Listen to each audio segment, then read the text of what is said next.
Democrats storm House Speaker Mike Johnson's office as frustrations boil over as the shutdown continues. Reporter asked Brooklyn Hakeem, does he support them storming Mike Johnson's office?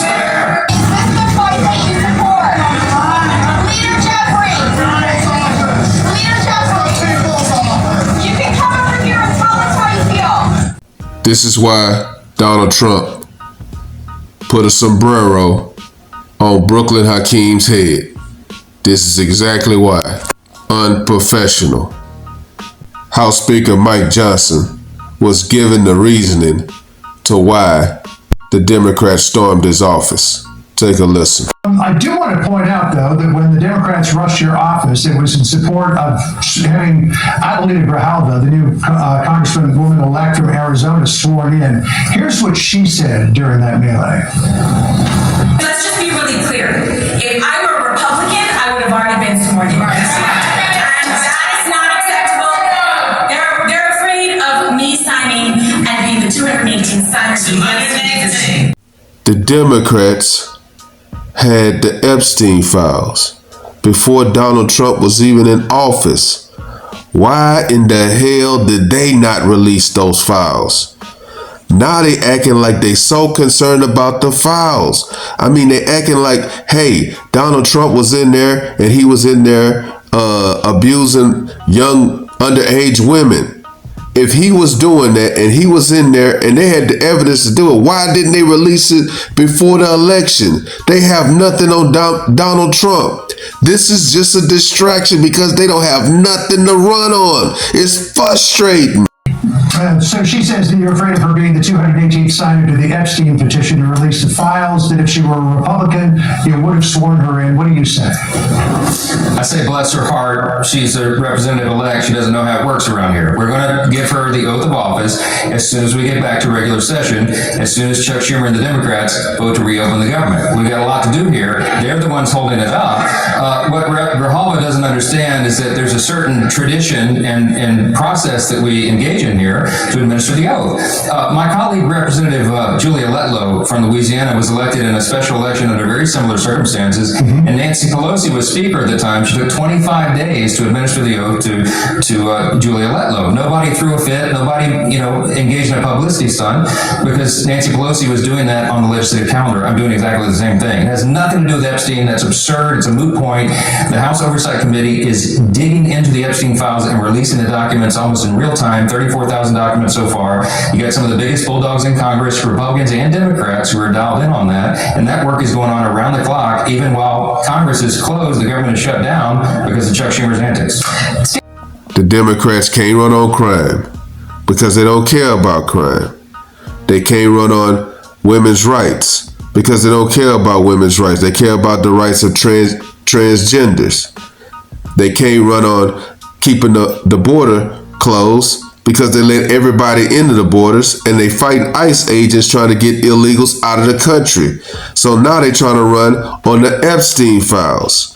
Man, this is just ridiculous. This is trash. Man, they got to find something that they can run on that the American people give a damn about. Now, of course, we care about underage women getting abused, but Jeffrey Epstein is in a 6-foot hole in a box in infamy. And this is what you're concerned about? President Trump yesterday said that he's going to have a list on Friday of Democrat programs that will be cut as a result of this. Listen. We're closing them up, and we're not going to let them come back. The Democrats are getting killed. And we're going to have a list of them on Friday, closing up some of the most egregious, socialist, semi-communist, probably not full communist, we're saving that for New York, but semi-communist programs, and we're closing them up. So is it fair to say, Speaker Johnson, that the longer this shutdown goes on, the more President Trump and Republicans get what they always wanted anyway? Well, that's an objective fact. I mean, I was with the president for 2 hours in the Oval Office last night. We talked about this at great length. He's in an unenviable position, and it's not one he relishes, right? He wanted the government to stay open. I was in the Oval Office with Chuck Schumer and Hakeem Jeffries and Leader Thune weeks ago when he pleaded with them not to do this. But since they have made the choice, okay, they have handed the keys to the kingdom to the president, and he is going to look with the lens that he must to evaluate what are the most essential programs, policies, personnel in the federal government. Kind of ironic how Speaker Mike Johnson said they gave him the keys to the kingdom when they're having a No Kings rally and basically made Donald Trump a king.